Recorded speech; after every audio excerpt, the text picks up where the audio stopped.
11th class के mathematics के अंदर हम एक्सरसाइज 3.3 जो है कंप्लीट कर चुके हैं और आज हमारे पास एक्सरसाइज 3.4 से पहले है त्रिकोणमितीय समीकरण। तो सबसे पहले देखते हैं त्रिकोणमितीय समीकरण होते क्या हैं। त्रिकोणमितीय समीकरण किसे कहते हैं? एक चर राशि में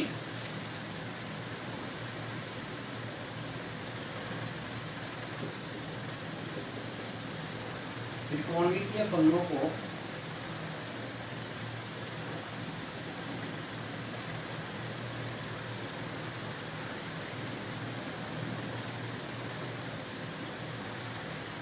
वाले समीकरण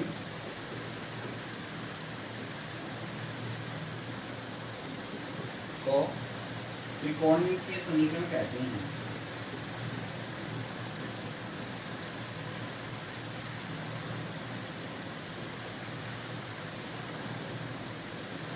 तो यहाँ से आप देखोगे त्रिकोणमितीय समीकरण की परिभाषा क्या हो जाएगी।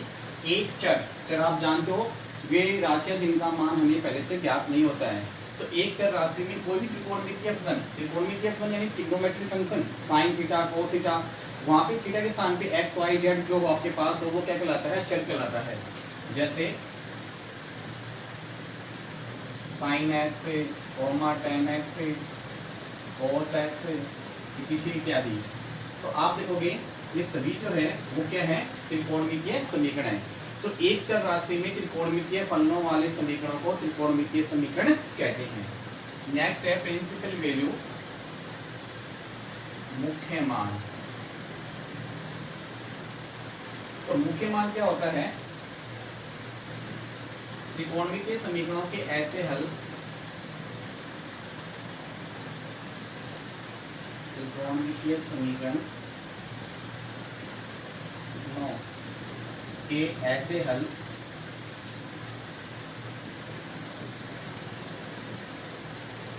जहां 0 < x < 2 पाई होता है मुख्य हल कहलाता है। यानी त्रिकोणमितीय समीकरणों के ऐसे हल जहाँ पे x की वैल्यू होती है 0 के बराबर होती है, 0 से बड़ी होती है, 2 पाई से छोटी होती है, तो ऐसा हल क्या कहलाता है? मुख्य हल कहलाता है। नेक्स्ट है जनरल वैल्यू, व्यापक मान।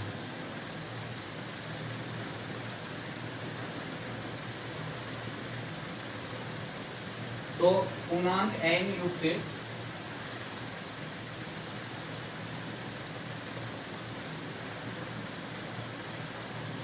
n युक्त व्यंजक जो किसी त्रिकोणमितीय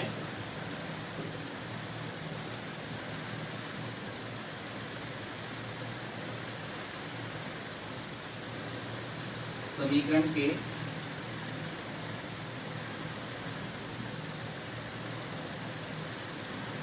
सभी हल व्यक्त करता है।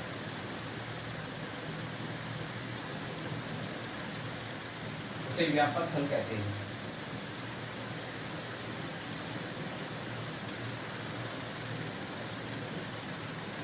देखिए इस प्रकार से आपने देखा यहाँ पे त्रिकोणमितीय समीकरण क्या होता है। एक चर राशि में त्रिकोणमितीय फलनों वाले समीकरण को त्रिकोणमितीय समीकरण कहते हैं। जैसे for example sine tan x cos x etc। तो आप देखोगे नेक्स्ट है त्रिकोण मुख्य मान है। मुख्य मान क्या होता है? त्रिकोणमितीय समीकरणों के ऐसे हल जहां x की जो वैल्यू है 0 के बराबर है, 0 से बड़ी और 2 पाई से छोटी होती है, मुख्य हल कहलाता है। पूर्णांक n युक्त यानी जिसमें n होगा और यहाँ पे n बिलोंग्स टू क्या है? जहां n बिलोंग्स टू z होगा। n युक्त व्यंजक जो किसी त्रिकोणमितीय समीकरण के सभी हल को व्यक्त करता है, त्रिकोणमितीय के सभी जो हल होते हैं उन सभी हल को व्यक्त करता है, तो क्या कहलाता है? व्यापक हल कहलाता है। उसमें n अवश्य होगा और जहाँ पे n क्या होता है? एक ही z से बिलोंग करता है और z यहाँ पे क्या होता है? इंटीग्रल नंबर होता है। तो व्यापक समीकरण ज्ञात करने के लिए व्यापक हल ज्ञात करने के कुछ फॉर्मूले हैं।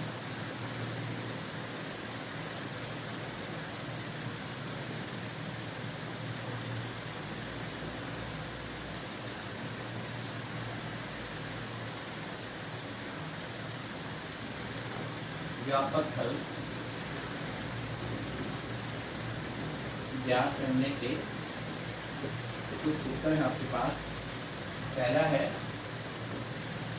Sign x equal sine y, यानी साइन एक्स के बराबर साइन वाई होता है, तो यहाँ पे इसका व्यापक होता है एक्स बराबर एन पाई प्लस -1 की power n y comma for all n belongs to z. या आप कर लो यहाँ पे where n belongs to Z.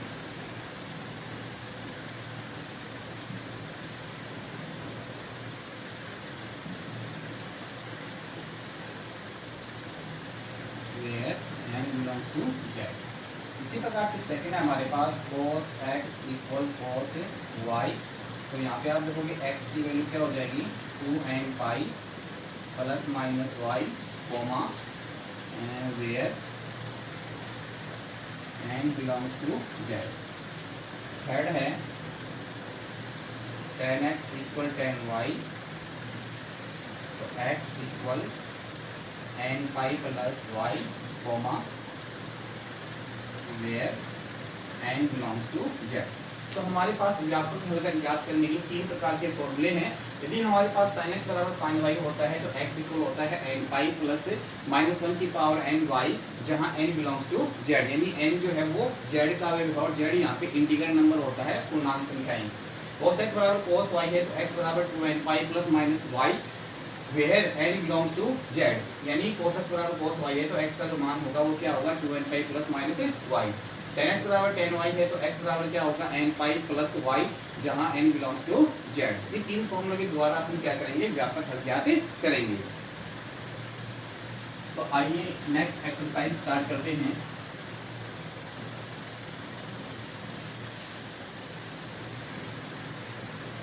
Exercise 3.4।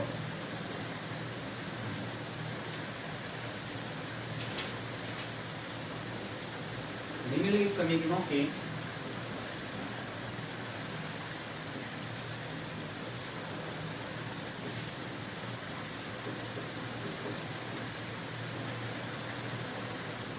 का मुख्य हल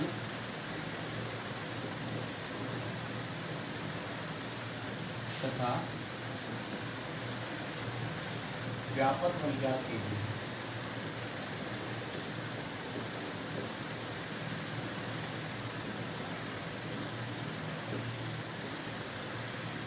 पहला क्वेश्चन है इसमें tan x इक्वल √3। आपको क्या करना है, निम्नलिखित समीकरणों का मुख्य हल और व्यापक हल ज्ञात करना है। तो tan x बराबर √3 है। आपको ये देखना है कि tan x जो है वो कौन कौन से क्वाड्रेंट के अंदर पॉजिटिव होता है। एक तो फर्स्ट हो गया और एक थर्ड हो गया, तो आपको फर्स्ट और थर्ड में जाना पड़ेगा।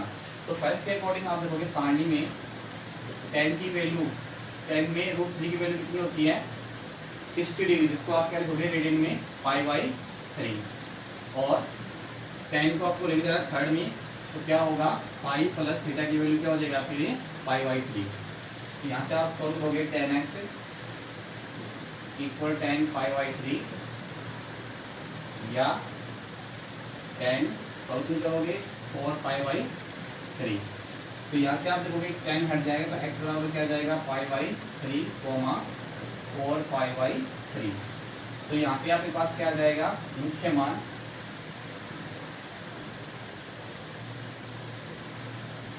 π/3 और 4π/3 है। फिर निकालना अपने को व्यापक हल। तो व्यापक हल के लिए वापस लिखेंगे tan x इक्वल आपके पास क्या है √3। आपको फर्स्ट क्वाड्रेंट देखना है tan x पहले कौन से क्वाड्रेंट में पॉजिटिव होता है, तो आपको देखना है कि फर्स्ट में होता है। तो tan x इक्वल क्या हो जाएगा tan π/3। तो हम जानते हैं फॉर्मूला tan x इक्वल क्या है tan y हो, तो हमारे पास x की वैल्यू क्या होती है n pi plus y comma where n belongs to z। तो इसके अकॉर्डिंग आपके पास x की वैल्यू क्या आ जाएगी n पाई प्लस y, जहाँ पे y की वैल्यू कितनी है π/3 comma n belongs to z। तो आपका ये क्या आ गया व्यापक हल। व्यापक हल क्या आ गया अपने पास x equal n pi plus π/3 comma n belongs to z। इस प्रकार से आपने मुख्य हल और व्यापक हल को ज्ञात किया।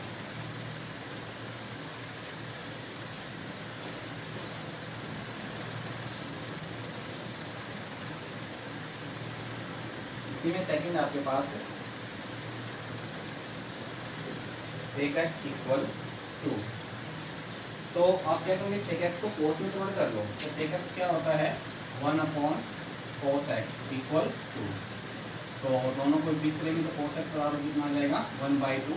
तो आपको ये देखना है कि cos x जो है कौन कौन से क्वाड्रेंट में पॉजिटिव होता है, एक तो फर्स्ट में और एक फोर्थ में। तो फर्स्ट के लिए आप देखोगे cos 1/2, cos में कितने की वैल्यू होती है 60 की, जिसको आप क्या लिखोगे π/3, और cos 2π माइनस π/3 फोर्थ में चले जाएंगे 360 माइनस थीटा।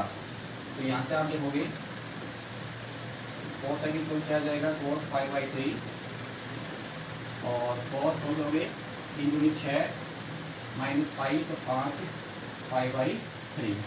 तो यहाँ से आप देखोगे x की वैल्यू आ जाएगी हमारे पास π/3 और 5 π/3।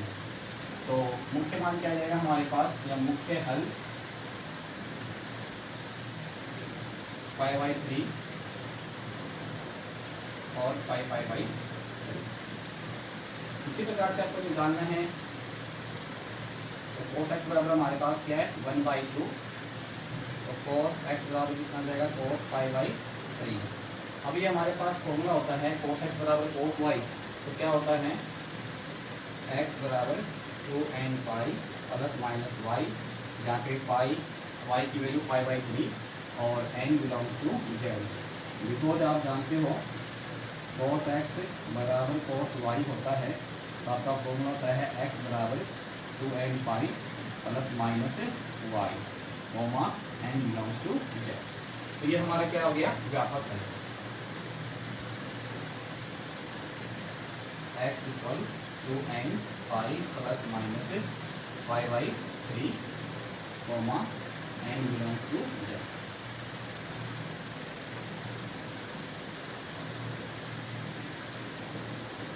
नेक्स्ट है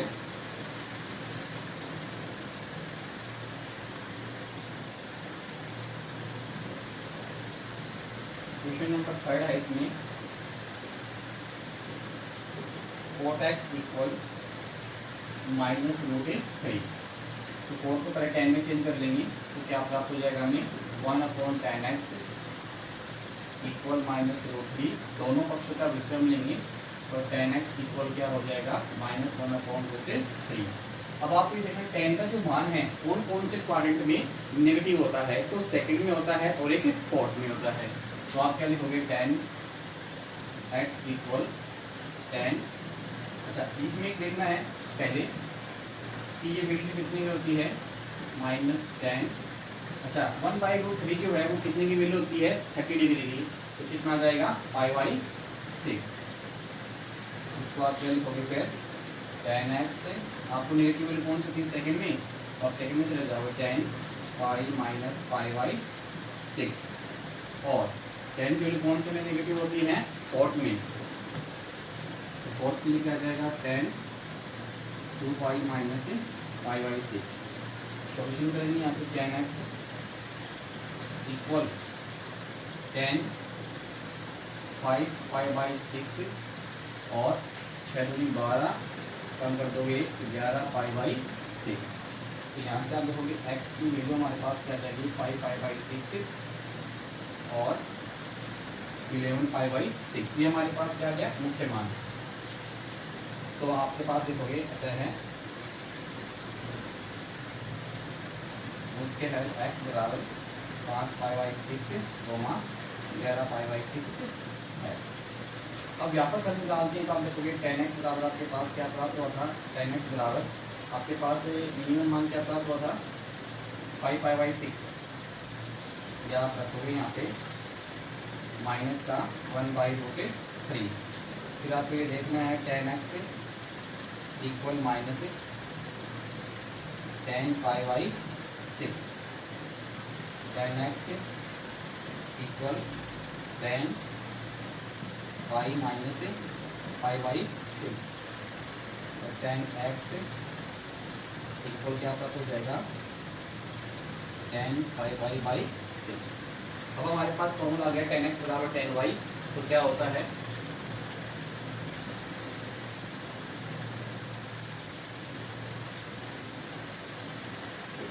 जो कि हम जानते हैं tan x बराबर tan y, तो क्या होता है x बराबर n pi plus y comma n belongs to z। तो x बराबर n पाई प्लस वाई, जहाँ पे y की वैल्यू कितनी है, pi pi by 6 comma n belongs to z। अतः इसका व्यापक हल क्या आ गया आपके पास, व्यापक है x equal n pi plus pi pi by 6 comma n belongs to z है। ये क्वेश्चन आपका थर्ड हो गया। इसी में लास्ट क्वेश्चन आपके पास क्वेश्चन नंबर 4 है, cosec x equal minus 2। cosec को साइन चेंज करेंगे तो 1/sin x equal minus 2। Cross multiply करेंगे तो sin x इक्वल क्या आ जाएगा, -1/2। साइन के सामने में आपको ये देखने कितने का मान होता है, ये sin पाई बाई 6 यानी 30 डिग्री। अब साइन की वैल्यू कौन कौन से में नेगेटिव होती है क्वाड्रेंट के अंदर, एक तो आपके पास सेकंड में और एक फोर्थ में। तो सेकंड में चले जाएंगे, सॉरी साइन की वैल्यू थर्ड और फोर्थ में नेगेटिव होती है। तो आप लोगे थर्ड में जाओगे, sine pi plus pi by 6 और sine 2 pi minus pi by 6। Solution करते हैं, यहाँ से साइन एक्स इक्वल क्या प्राप्त हो जाएगा, साइन 7 पाई बाई 6 और साइन 11 पाई बाई 6। तो यहाँ से x की वैल्यू आपके पास कितनी आ जाएगी, 7 पाई बाई 6 और 11 पाई बाई 6। अतः है मुख्य हल x इक्वल 7 पाई बाई 6 और 11 पाई बाई 6 है। फिर व्यापक हल देखना है, तो फिर से आपको लिखना है साइन x इक्वल लिखना है -1/2। तो साइन x इक्वल -1/2 का आप क्या लिखोगे, साइन पाई बाई 6। आपको फर्स्ट मान देखना है, सबसे पहले साइन x की वैल्यू कौन से में नेगेटिव होती है, थर्ड में चले जाएंगे। यहाँ पे sine x equal sine pi minus pi by pi plus pi by 6। यहाँ से आप लिखोगे sine x equal sine 7 pi by 6। ये हमारे पास क्या बन रहा है, साइन x बराबर साइन y का फॉर्मूला। तो हमारे पास क्या होता है, x बराबर 2n pi plus minus Y की यहाँ पे 7 pi by 6 comma n belongs to z। तो यहाँ से देखोगे अतः है व्यापक हल x बराबर 2n pi plus minus 7 pi by 6 comma n belongs to z है। इस प्रकार आज हमने 4 क्वेश्चन कंप्लीट कर लिए हैं और सभी विद्यार्थी इन्हें अपने निकालेंगे और अपने निकालने के बाद में फेयर में नोट करेंगे, वैसे व्हाट्सएप के माध्यम से चेक कराएंगे। Okay bye, thank you.